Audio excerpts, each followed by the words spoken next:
Greetings, friends. I'm Jason McClellan. UFOs and extraterrestrials are a pervasive theme in pop culture, and everybody's heard about the famous Roswell incident of 1947. And even if you're not familiar with the details of the incident, you still think UFO when you hear the term Roswell. In fact, the very word Roswell is synonymous with UFO around the world. We did a special Roswell issue of Open Minds magazine a couple years ago. And in this issue, I wrote an article about how this one UFO incident has managed to push its way into absolutely every facet of pop culture. The city of Roswell, New Mexico puts on a UFO festival every year that draws thousands of people. I've never been to the festival. Come to think of it, I've never even been to Roswell, period. Which is kind of strange when you think about it. I think one would expect a full-time UFO researcher and journalist to at least go to Roswell, New Mexico once. Makes me think. I'm not sure why I've never been. That's it. This failing on my part must be remedied immediately. I can't take it. I'm going to Roswell right now. I jumped in the car with a couple of my UFO research buddies and we headed to Roswell, New Mexico. Because I was taking such a long journey anyway, I figured a couple detours might be in order. I had to stop at White Sands Missile Range along the way to check out some awesome missiles and rockets and other fun toys. And then how could I pass up going to Carlsbad Cavern, one of the coolest caves ever. There were tons of bats and stalactites and stalagmites and all of the goodness you expect from caves. This thing was awesome.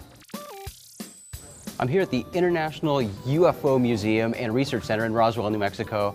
And you know, I timed my trip to Roswell perfectly because it just so happens that the annual UFO Festival is happening right now. So I'm hanging out at a table here selling magazines and meeting and talking to people. And I just found out I'm going to go out to the alleged crash site where the UFO, one of the UFOs, is supposed to have crashed. So that's going to be awesome. I'm really looking forward to that. The reality is, nobody really knows where the UFO allegedly crashed, but there is a site the researchers believe is where this UFO made its first impact into the Earth and skipped and eventually landed somewhere else. I had the privilege of being escorted on this trip by Jesse Marcel Jr. Now he's the son of Jesse Marcel, the intelligence officer at the Roswell Army Airfield at the time of the incident. And he told his family all about the incident and even brought pieces of the alleged UFO back home.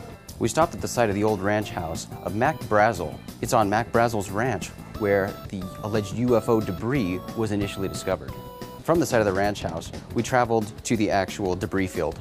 It was a pretty awesome experience being out there with Jesse Marcel Jr., someone personally involved in the original Roswell incident.